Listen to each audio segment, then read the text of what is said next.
According to the Pew Research Group, 94% of middle schools are using YouTube. If you're in middle school right now, hit the like button. And if you're in high school, subscribe because you don't want to miss this stuff. Before this video is over, you'll see a surefire way to panic your parents. And we'll talk about some ways to respond when they get upset because of said panic. And we'll do it all based on the life of a teenager in the Bible, and a pretty famous one, so stay tuned.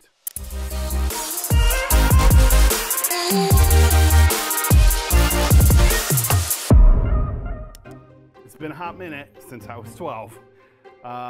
We're counting back. I think most of us who are 12 are hitting around 7th grade, yeah? Things start to change about 7th grade, right? We're rounding the bend on some physical stuff. For guys, our voices may start to change. We're becoming more independent. Maybe even some of our friendships are changing. Even though 12 doesn't have teen in the title like 13 or 18, most of us consider 12 a legit teenager, or at least on the verge of being one. We're gonna dive into the story of a teenager in the Bible who, at the time of the story, was pretty young, a 7th grader, straight up 12 years old. So old enough to be finding some independence, but not anywhere near an adult. Can we all just agree that's a pretty good litmus of 12? Kind of getting there as a teenager, but nowhere close to being a grown-up. Give us a heart if you agree. Toss us a comment about what you think it takes to be considered a teenager. The 12-year-old we're talking about, pretty famous. Some would say, and correctly say, the most famous teenager in all of the Bible. In fact, he changed the entire world. His name? Jesus. Jesus came with a reputation from the start. John 1:46 says, "What good can come out of Nazareth?" It's a question everyone had. Simply because of where Jesus was from, people already had thoughts about him. Now, I've been trying to decide why God would have included in the Bible a story about Jesus' life as a teenager. Because really, the Bible talks about Jesus' life when he was an infant, when he was 2 years old, then silence until he was 12, and then again, radio silence until he was in his 30s. God could have skipped right over this whole part, but it was significant enough that he wanted it in the Bible. So think about it. This story, because it's included in Scripture, is as important as the Christmas story or the Easter story. So you got to promise to read Luke 2, verses 39 to 52, the whole story, because I'm going to summarize and jump around in it. So seriously, make sure you read it. So Jesus and his family went to Jerusalem for Passover. This was like an annual trip for them and for most of the Jews. They traveled in a big posse, and while they were there, they were doing worship requirements and stuff like that. And it also had a bit of a vacation-y vibe to it. Here's what I mean by that. Traveling in a big group, lots of friends, freedom on what to do when the worship things weren't happening, stuff like that. Kind of vacation-y. So Jesus and his family, and a lot of other people, are traveling together to participate in Passover and visit Jerusalem, and something happens. We're going to pick it up in verse 43. Now, after the celebration was over, they started home to Nazareth, but Jesus stayed behind in Jerusalem. Have you ever been on vacation and when it was time to go back home, you just didn't want to go? Maybe you were living in your sweet spot on that cruise, the sand in your toes, the sun on your face. Or maybe you didn't want to go back home because home's where your best friend was still ticked at you for not letting them cheat off your math homework, or your schedule for work and sports and school are just super overwhelming and they're waiting for you after vacation. Or you knew the peace that your family had during vacation would just not last when everybody made it back to normal life. We're gonna see in a minute why Jesus hung back, but suffice it to say, we've all been there, just not wanting to go home after vacation. So Joseph and Mary and all the other kids are all headed back to Nazareth when they have this Home Alone moment. Jesus is missing. They scour the crowd, ask their friends. Mary's probably equal parts worried about Jesus and also worried about her reputation as a mom. I mean, they're already from Nazareth, right? Ugh. And now she's the mom who lost her kid. And Joseph, definitely the mad dad. Mad just to cover his panic. And then there's the whole stepdad who lost the Son of God thing. I think probably it was just a tough moment for everyone. So let's pick it back up in verse 46. Actually, I want to hit this one specific part in verse 46. 3 days later, they finally discover him sitting in the temple. Man, oh man, what kind of trouble would you be in if your parents had been looking for you for 3 days? I mean, after they were grateful that you hadn't been kidnapped, then they'd be furious, right?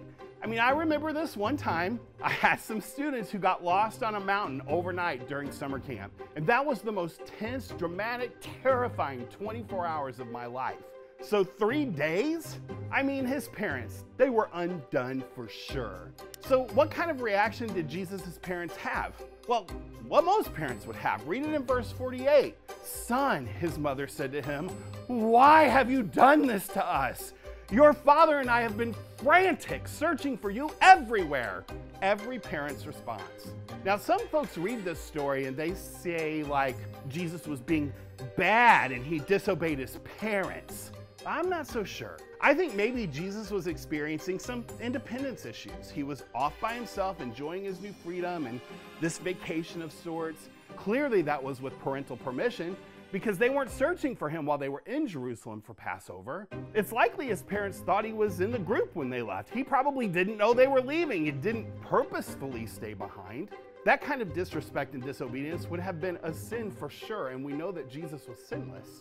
Jesus was probably just waiting for them to tell him it was time to go home. He was 12 after all, and in the meantime, he was doing his thing, kind of like all of us do after practice or when school gets out. I mean, I see it every Sunday and Wednesday at church. Kids know their parents are outside waiting for them, but they're hanging back with friends until they get a text that says it's time to go. So Joseph and Mary finally find him, and they give him a little bit of what for being missing. And how does Jesus respond? Verse 49. But why did you need to search? He asked. Didn't you know that I must be in my Father's house? Perfect 12-year-old response. The significance in this story is not that Jesus got lost, panicked his parents, got in trouble, or missed the call to come home. The significance in this story is what he was doing when they found him and how he responded when they were upset. That's where the lesson is. Jesus was at church. What happens at church? I mean, what's the primary purpose? Let's go back to verse 46, the 3 days later verse. When they found him, he was in the temple, sitting among the religious leaders, listening to them and asking questions. Jesus was doing in the temple what the temple was made for, what the church is made for. He was listening and asking questions. He was in community, and while he was in community, he was leaning in. He was learning, questioning, growing, and in all those moments, maybe even teaching. It's what each of us should be doing when we come to church. That's the whole point. See, God was preparing this teenager to be the greatest human that ever lived. He would perform the most significant acts in history, acts that were foretold of and acts that will never be forgotten. And he was setting an example for us, even as a teenager who caused some frustration to his parents. Jesus showed us his character in this passage. He sought God in his word. He was submissive to his parents. He was wise. He found favor with other people, and he found favor with God. And he did every bit of this as a teenager. We're in our wisdom building years when we're teenagers. That doesn't begin when we hit grown-up status. It starts now. And just like Jesus, it might be best on display when things are going a little awry at home. So we said you were going to find out how to panic your parents. Mission accomplished. Just disappear for 3 days. And then how to diffuse a tense situation with them. First, don't get lost for 3 days. Can we just all agree? That's a good place to start to diffuse the situation. For real though, start living according to your purpose. Notice that I didn't say your passion. Passions change. When I was a kid, animals were my passion. In high school, music was my passion. And I've loved all kinds of things between then and now. But my purpose has never changed. When Mary was giving Jesus a talking to, he responded with his purpose. He reminded her what mattered most. Now, do I advise you do that in the heat of the moment with your parents? No, I do not. But do I suggest that you know your purpose and live it on the regular? I sure do. Because your parents are smart people. And when they see that purpose being lived out on the daily, when you mess up, and you will, they're going to default to what they know to be true of you. This definitely happened with Joseph and Mary. Well, at least Mary for sure. We see it in verse 51. Jesus continued to be obedient to them, and what? Mary treasured these things in her heart. Your parents are treasuring things in their hearts about you, about how you live, love, work, play. They're watching how you respond to them and to others, and they're discovering your purpose alongside you as you're discovering it. And they're storing all of that in their hearts. So what are you offering them to store up in their hearts? A solid base for your life, or something super sketchy because you're disobedient? I think another verse points to this as well. Before Jesus gets the "what were you thinking" talk, it says his parents didn't know what to think. Verse 48. Why is that? Well, I'm guessing the Bible doesn't say this, but after 3 days of panicked searching, as soon as the gratitude wore off and they knew Jesus was okay, I think maybe his parents didn't know what to think because straight out disobedience was just so not in Jesus's character. They hadn't seen a history of this, and because they hadn't, they couldn't conceive that that might possibly be what they were seeing now.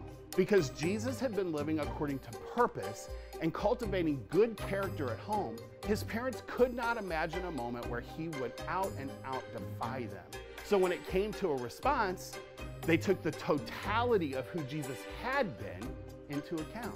See, he was cultivating character. He was living according to purpose. It was an immediate diffuser with mom and dad. Jesus didn't talk his way out of that tense encounter with his parents. He reminded them of his character and his purpose. And because he lived both of those things on the regular, his parents were able to appreciate where he was coming from.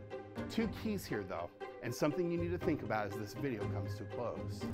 First, do you know your purpose? And next, does your character support your purpose on a consistent basis? Listen, teenagers can do anything. What will you do?